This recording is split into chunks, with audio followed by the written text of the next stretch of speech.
a fongola ngai na invité nanga to ba invité nanga azanani. Bonjour ma sœur. Bonjour Lauriane. Bonio. Oui, ça va. Ça va vraiment pour nous moi hein. Ça va un peu. On dit comment se repère ce combo non? Combo nanga Anisha obengi masolo ya kini pona ni. Bon, souvent na landaka autre Lauriane.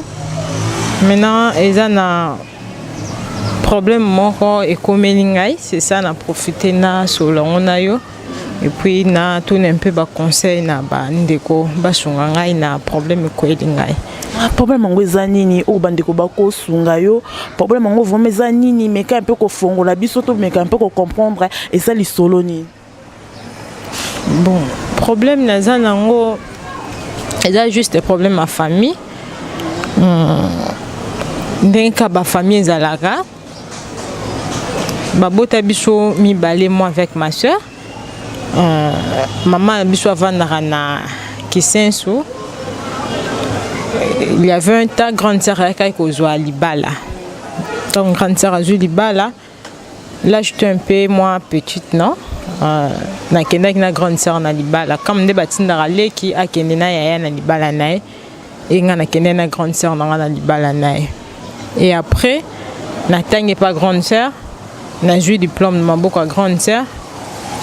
Ça fait 2 ans déjà, banda grande sœur à Kenda, Libala nae, Azorazemte. Bon, on est à, n'habité ce qu'ils ont par rapport en quoi? Kenda qui n'a pas hôpital, bon, dire que Kenda n'a pas nae, n'a vraiment temps à retourner dans notre route, mais n'habité que nos grandes sœurs n'ont pas fait ah Azo concevoir tenir Libala nae 2 ans de gens de mariage.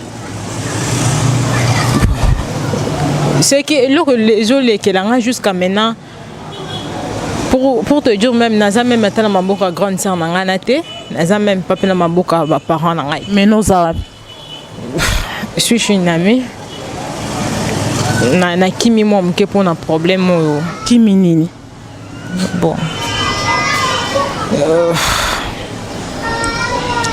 Oh, bah fidèles téléspectateurs on a biso jusqu'à maintenant, ngana bino tozo ebaté histoire en wezani.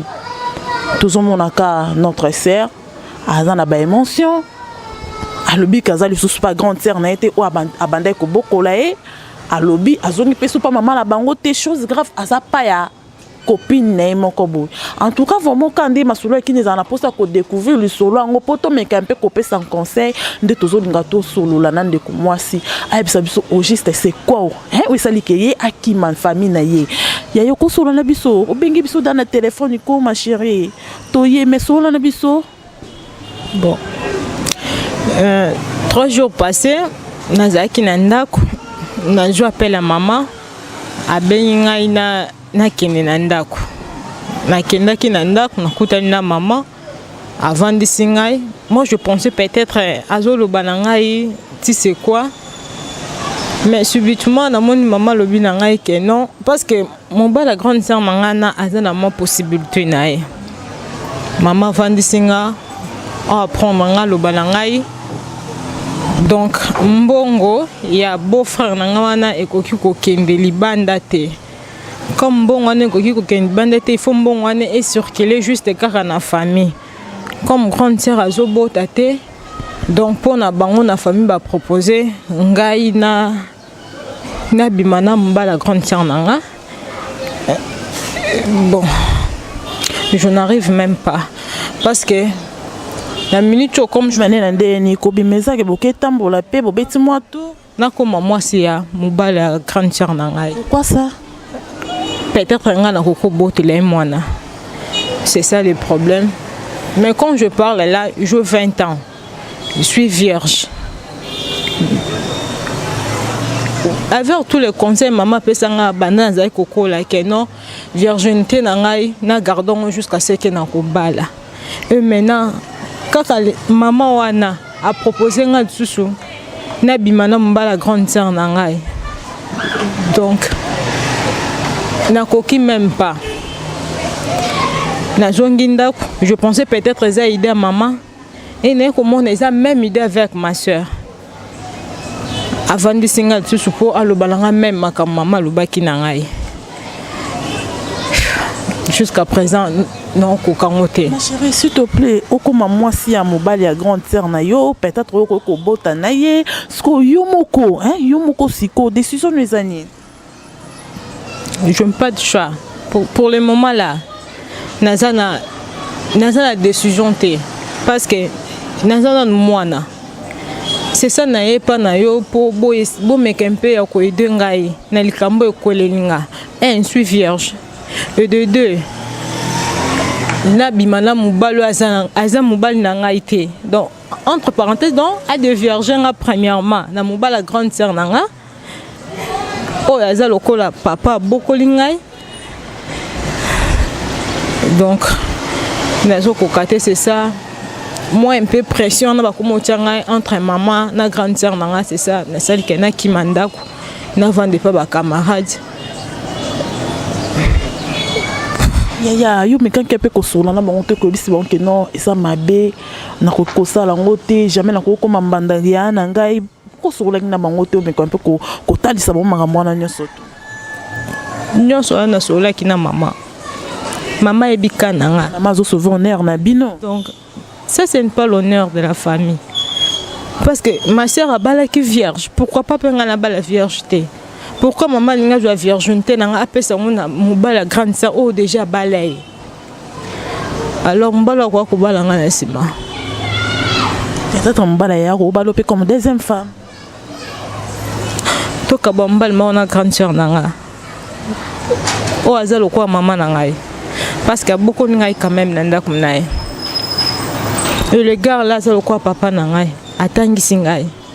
Jamais na koki ko bimane jamais pe na ko bebisa virginité na pona biloko mukili to pona mobali o aza ya ngai te. Pourquoi tana ba papa liki ba noko talisi bango tala ke papa mama solo ba boye yaya pa solo ba boye miko solo na bango to pesa bango ba meka pe ko peso idée na bango. Et ça déjà réunion ba ba sala ki a famille et tikale kandenga ba no sengai. Donc tout nazo kwa kosumeka kosolane azo kwa puye makambwana.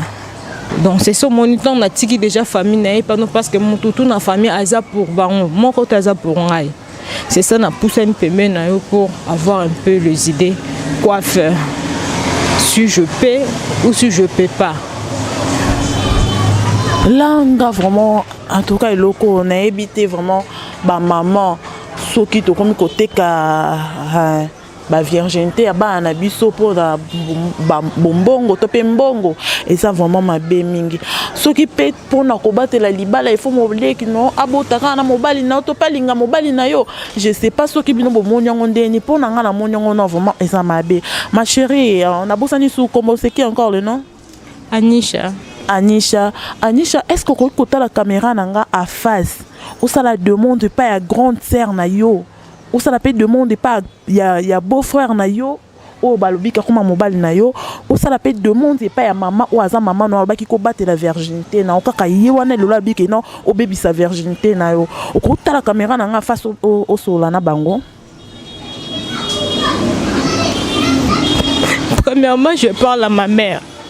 Maman oza maman botinga avec tous les conseils peut ça pour garder virginité nanga timuko na kobala. Je ne pensais pas que yo koko zwa idée ya koloba makambo lobi nanga na sala. Ba conseil to pesa kangai. Nyoso to loba na ngai. Lelo na munya ngote. De deux, je parle à ma sœur. Aux alessu ya nanga to comme deuxième maman la vue nangai. Pour na ba bien na yo. To pour na regarder libala na yo, o dingo détruire vie nangai. Ya ko pesa nga propre mobali na yo. Abi malangai.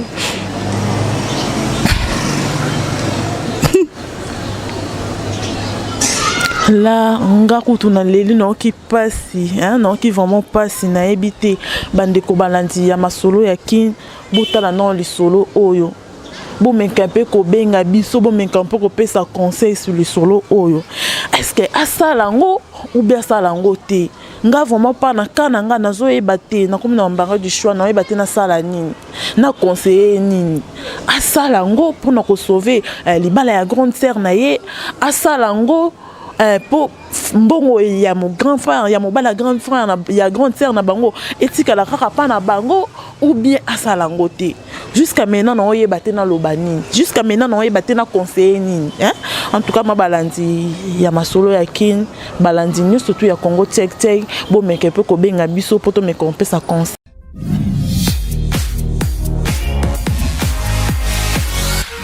Merci beaucoup. Histoire oh et ça tellement choquant. Na rolinga vraiment te kozango temps ebelé. Boyebi ba histoire à masolo ya kin na ninga kosola nango temps ebelé te. Yoko bomona ke ya ba distance ya ba temps ebelé bomona ka Lorian a les karaté na écran pourquoi parce que azela rappel ya mutu moko boy abenga ayobeta histoire na ye nazala na batu te kena ke luka mutu ayobeta na histoire nazela kande batu mutu il faut bien nga na téléphone nde na ye na beti histoire na yo c'est pour ça mon attend nga ba émission na ngezwa ka temps mulai avant na tourner mususu ndeti o bomo ke non na umeli vraiment temps mulai nde na tourner o ya lelo.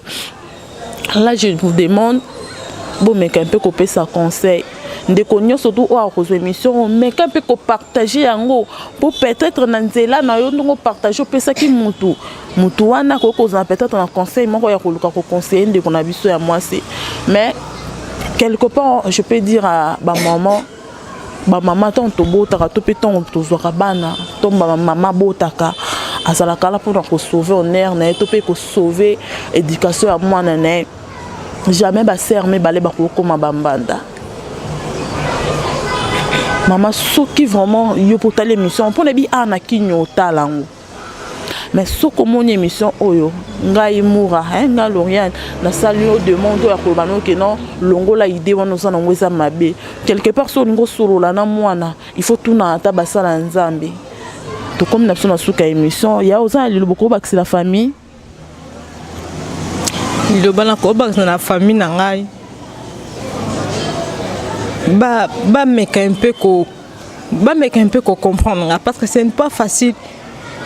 Il y a moi si ou bien une fille à garder virginité jusqu'à na âge na comme na maman mec un peu ko aider ngai na garder virginité na ngati na mariage.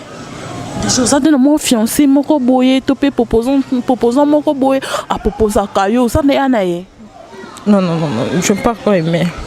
Non, comme na mobile té. Non. Nous te dit que moi chose que nous dans mobile nous moi beaucoup pas que sola na peso pe conseil bien. Je ne pense même pas que même si Nazakine azape na conseil bien ngara pe s'arrêter. Peut-être ngazala contre mes parents nangai.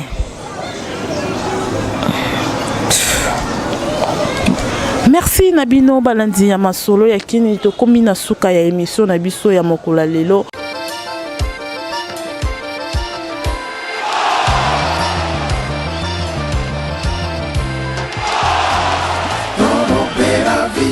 Sito ya papi gere toro beravi eza sita soro penza toro beravi sito ya papi exotique biso na biso chez Vieux Sims nyonso ezali soki boye na bana na ba papa na ba mama na koko do a to sepelaka solution nyonso awa ezali nyonso ezali donc ça veut dire que ezali nyonso eza pas Vieux Sims toko gaz alive on va dire là on doit la ville à Lyon chez biso na biso avec papi gain to le bébé donc papi gain na autre Paris pour ça ma sona ta ville à Lyon on doit na exotique à ville à Lyon mais il y a bébé en gaz na la koya ici comme donc c'est que on va bien gaz la présence na boka na bébé mangé donc kilo mona papi gain dans le kilo gaz na gaz à live kada terrain quoi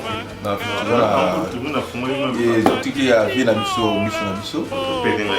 o vie na biso ça na mboka na mboka soko utila soko lekita wa tete ko mona nite c'est moi qui ça fait lumière de Lyon alors on a biso na kata Lyon donc soko lekita wa tete donc ça veut dire o yaki na Lyon te ben again Blaise Fashion le mot évidemment à la biso yango yango nde makambo nayaka tout le temps tozalaka po eloko oyo toyebi yango ndenge ekendaka moko mobimba ya lion bayebi de biso oyo na biso na biso mpe bakoya mbo kitoko makambo tu kitoko biloko to alango besoin biloko na biso oyo akini nauta ekini biloko yango kaka yango nazolia yango. Com tanto prazer, tanto orgulho, mais uma vez Gianni Dendel, representante de Lyon. Estamos aqui a compartilhar aqui o facto, o efeito factiático dos factos em si, num espaço tão delicioso, Biso na Biso, que está a pode estar comparecer. Biso na Biso, ngai awa, oyoki ndenge bandeko nyonso balobi, Biso na Biso, awa polémique ezalaka te, awa toyambaka bato ndenge ya bien. Donc biloko nyonso ya mboka ezali awa ngambo nautaki naye na bamarchandise, donc awa biloko ezangaka te. Année prochaine 10 ans na Biso na Biso, en tout cas nzambe aza malamu, mais secret na biso ezali koyeba mosala, kozala sérieux na mosala, korespecte bandeko, koyeba kosola bien, wana ezali secret ya Biso na Biso. Ngai wana mingi oloba te, nazali kozela bino oya mositomema mosala liboso nzambe asunga bino.